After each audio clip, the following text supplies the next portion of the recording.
Olá, amigos. Sejam muito bem-vindos a mais essa apresentação da Escola Espiritual da Rosa Cruz Áurea. E o tema que abordaremos hoje é as escolas iniciáticas de todos os tempos. Não pretendemos fazer aqui uma abordagem histórica e cronológica das manifestações das escolas iniciáticas em todos os tempos.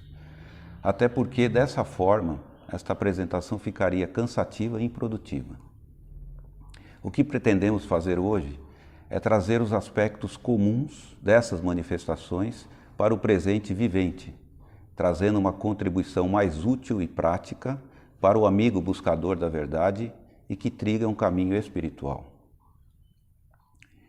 Em todos os tempos, sempre existiram seres humanos amadurecidos pelas experiências da vida, que, tateando os limites de sua consciência eu, buscavam um sentido maior e mais elevado para a sua própria existência.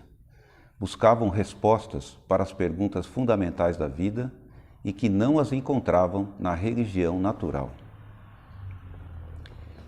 Esses seres humanos, possuidores de uma inquietude interior, inquietude esta proveniente de seu ser real, da essência mais profunda e verdadeira de seu ser, encontravam nas escolas iniciáticas o conhecimento e o auxílio necessários para o início de seu caminhar e de sua realização espiritual, ou seja, para a manifestação de um novo estado de consciência. Assim, ao longo dos tempos, sempre houve a manifestação de escolas iniciáticas, ou escolas de mistérios, como também eram conhecidas. Essas manifestações sempre estiveram relacionadas a determinados ciclos cósmicos e também com as mudanças na consciência da humanidade. Em outras palavras, essas escolas sempre estiveram adaptadas ao estado de consciência da humanidade na época em que se manifestaram, trazendo sua mensagem numa linguagem compreensível para aquela época. Assim, desde os tempos mais remotos da história, encontramos o testemunho de uma mesma sabedoria em todas as partes, mas com roupagens adaptadas às características de cada povo e trazidas por grandes iniciados. Sem ter a pretensão de citar todas essas manifestações, podemos aqui mencionar algumas das mais conhecidas.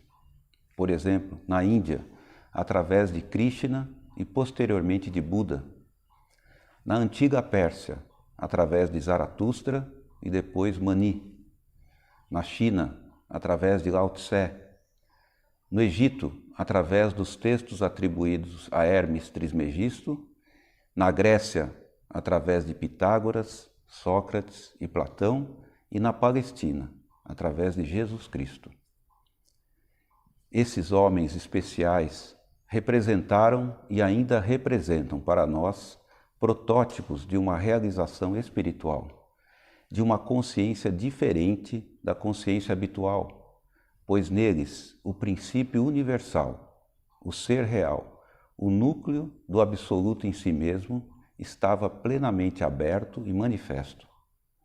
Deus se manifestava no homem, a eternidade no tempo. E ainda, mais importante que a sua presença entre nós, foi o fato de terem nos deixado seu ensinamento libertador, que fez com que muitos fossem tocados por suas palavras e passassem a orientar suas vidas de tal modo que pudessem se aproximar desse outro estado de ser. Esses ensinamentos não se constituíam apenas de palavras e textos muito bem elaborados e testemunhos de uma realidade realmente vivenciada por eles. Mas, amigos, também se constituíam de força e luz, pois esses iniciados, quando encarnavam em nosso plano físico, traziam uma poderosa força para despertar os seres humanos de sua vida ilusória e também uma poderosa luz para que os seres humanos pudessem compreender o real propósito de sua existência. Mas, talvez, o aspecto ainda mais importante do trabalho desses grandes iniciados foi justamente a formação de escolas iniciáticas, de verdadeiras fraternidades, tais como as fraternidades egípcia, a fraternidade hindu, a chinesa, a persa e a grega, e ainda, posteriormente, as fraternidades gnóstico-cristãs, em suas diferentes manifestações ao longo dos séculos, como, por exemplo, as fraternidades dos valentinianos, dos bogomilos, dos cátaros, dos Rosa-Cruzes e de muitos outros. Dessa forma, o verdadeiro propósito dessas escolas iniciáticas, dessas fraternidades, foi e continua sendo o de manter aceso o archote trazido por esses grandes iniciados. É o de manter vivo o ensinamento trazido por eles, não deixando que suas palavras se tornem textos teóricos, mortos e sem vida. E isso só é possível, amigos, quando os membros de cada uma dessas escolas iniciáticas de fato colocam em prática, em si mesmos, esses ensinamentos, e não que os tenham simplesmente como uma posse teórica. Assim, essas escolas se tornam em um campo de força e luz, não a partir de um único iniciado, mas agora através de um campo coletivo, unido ao archote dos iniciados, auxiliando todos os seus alunos em seu despertar e em seu progresso espiritual. Em assim realizando, todas essas escolas passam a constituir em conjunto, independentemente da época em que se manifestaram, uma corrente de fraternidades, ou uma única fraternidade, pois, de fato, cada uma delas é a exteriorização do trabalho da fraternidade universal e, em seus aspectos mais interiores, estão todas unidas. E por isso, cada nova escola iniciática que se manifesta traz em si uma síntese de todas as manifestações anteriores.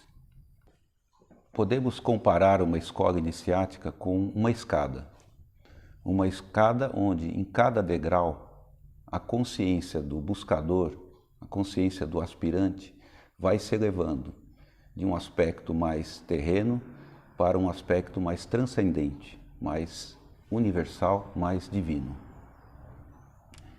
E em cada um desses degraus, podemos dividir o trabalho interior realizado por um membro de uma escola iniciática em 4 aspectos principais.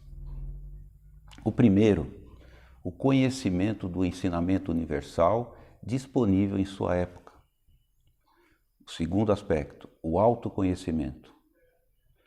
O terceiro aspecto, a ligação consciente com o absoluto em si mesmo, com o aspecto divino de seu ser. E, em quarto lugar, a transformação de todo o seu ser decorrente dessa ligação consciente. Em relação ao primeiro aspecto, e como vimos anteriormente, o ensinamento universal não deve constituir-se para o buscador da verdade apenas como uma teoria, como nos alerta um provérbio chinês que nos diz: saber e não agir é não saber.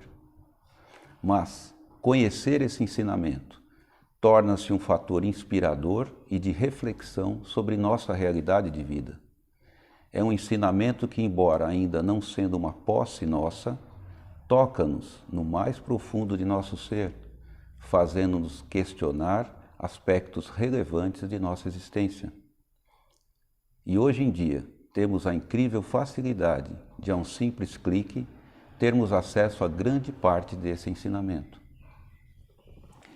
Por exemplo, os textos sagrados hindus, como o Bhagavad Gita, o texto chinês Tao Te Ching de Lao Tse, os textos atribuídos a Hermes Trismegisto, que formam o corpus hermético, os evangelhos cristãos, os textos gnósticos do cristianismo primitivo, os manifestos dos Rosa-Cruzes clássicos do século XVII, o texto de A Voz do Silêncio, escrito pela senhora Blavatsky no final do século XIX e que tem sua origem em pergaminhos provenientes do Tibete, e ainda muitos outros. O segundo aspecto no processo de uma escola iniciática diz respeito ao autoconhecimento, ao verdadeiro conhecimento de si mesmo. Um aspecto que o buscador da verdade deverá levar por toda a sua vida. Ou seja, o saber-se possuidor de uma centelha divina, do absoluto em si mesmo, de um princípio latente de uma nova consciência, que habita o imo do seu ser, no âmago de seu coração, de onde provém uma nova energia de compreensão e de transformação, uma energia não egocêntrica, que é a própria energia do Espírito universal. Através desse saber, e somente através dessa posse interior, o ser humano poderá perceber-se pela primeira vez como um ser totalmente identificado com sua estrutura egóica, com seu egocentrismo, o qual ele reforça e alimenta diariamente, e que, em realidade, é a causa de toda a sua ilusão e sofrimento. Ainda que no início desse processo, essa percepção ocorra apenas de forma esporádica e rápida, para em seguida ele mergulhar novamente em sua consciência identificada, como pequenos lampejos de consciência. Daí podemos citar um aforismo grego inscrito na entrada do templo de Apolo em Delfos: Homem, conhece-te a ti mesmo. Ou ainda, a frase atribuída a Sócrates: Conhece-te a ti mesmo e conhecerás o universo de Deus. É esse autoconhecimento, amigos, que permitirá ao ser humano o despertar para uma nova dimensão de sua vida. E somente a partir desse despertar é que ele poderá iniciar a batalha interior para vencer seu próprio egocentrismo. No Tao Te Ching, podemos ler: Quem conhece os homens é perspicaz, mas quem conhece a si mesmo é iluminado. Quem vence outros homens é forte, mas quem vence a si mesmo é onipotente. Essa batalha interior caracteriza o terceiro aspecto dentro do processo da escola iniciática. É o aspecto caracterizado por nossas escolhas, pois agora duas dimensões da existência se apresentam de forma cada vez mais clara para o buscador: a existência voltada para os seus aspectos de seu eu ilusório, identificada com seu egocentrismo, ou a existência que percebe seu eu real, o núcleo do absoluto em seu coração, sua dimensão divina, de onde provém o poder de despertar para uma nova consciência. E nesse ponto, amigos, entramos num aspecto crucial do processo iniciático das escolas de mistérios de todos os tempos, pois não existe um processo automático e também não existem mestres, exercícios, práticas, métodos, mantras ou orações que nos poderão levar ao desenvolvimento dessa nova consciência. Nesse ponto, reconhecemos que o verdadeiro mestre está dentro de nós mesmos e não fora. A consciência humana precisará agora escolher que voz interior seguirá: a voz de seu eu ou a voz da centelha do Espírito. No ensinamento universal, a presença dessas duas dimensões, desses dois aspectos da consciência, são muitas vezes representadas através de dois personagens, como, por exemplo, João e Jesus, no Evangelho cristão, Arjuna e Krishna, no Bhagavad Gita, Hermes e Pimandro, no Corpus Hermeticum. O primeiro personagem representando a consciência humana que despertou, ou seja, que se percebeu como um ser identificado com seu egocentrismo, mas que possui uma origem transcendente, divina. E o outro personagem, que representa exatamente essa dimensão divina, que é o próprio Espírito universal nele. No Evangelho de João, por exemplo, vemos a célebre frase de João Batista: Ele, o outro, deve crescer, eu devo diminuir. O Bhagavad Gita inicia sua narrativa simbólica com o guerreiro Arjuna em um campo de batalhas, tendo que lutar contra seus próprios parentes e companheiros, que representam seus apegos egocêntricos, tendo em seu próprio carro de guerra Krishna ao seu lado para orientá-lo. Na iniciação Kátara, essa batalha interior é caracterizada pela Indura, e na Rosa Cruz clássica, pelo morrer em Jesus, morrer numa nova consciência. Portanto, amigos, essas representações mostram um processo no qual a consciência egocêntrica vai paulatinamente desaparecendo para o surgimento de uma nova consciência no ser humano, transcendente e universal. É o silenciar interior. O barulho interno, que é o resultado do fluxo constante de pensamentos, sentimentos e desejos, dirigidos à autoafirmação da identidade egocêntrica, vai abrindo espaço para ouvir a voz do silêncio.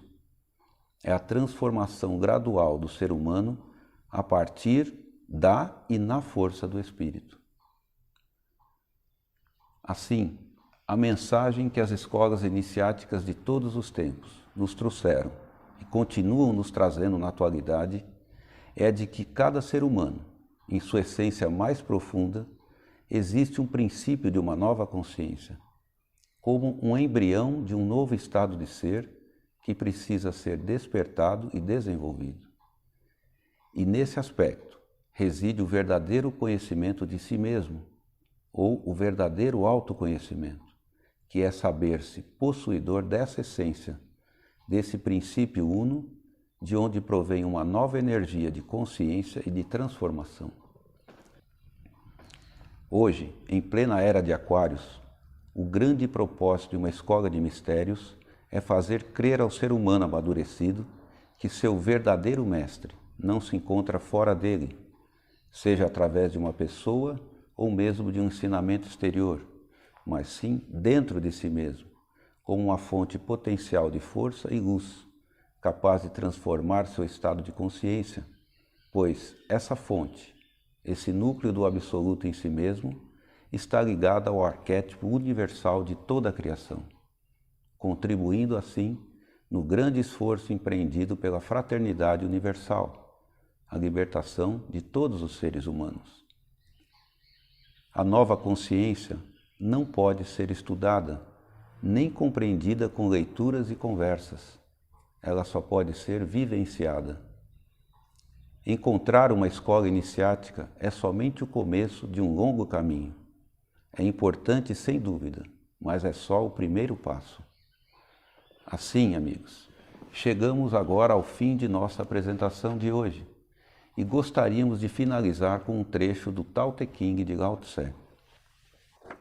O imperfeito se tornará perfeito, o curvo se tornará reto, o vazio se tornará preenchido, o desgastado se tornará novo. Por essa razão, o sábio abraça o um e, desse modo, transforma-se num exemplo para o mundo. Muito obrigado por sua participação e esperamos ter trazido aos amigos mais alguns elementos para sua reflexão interior. Um até breve e aguardamos você no nosso próximo encontro na próxima segunda-feira.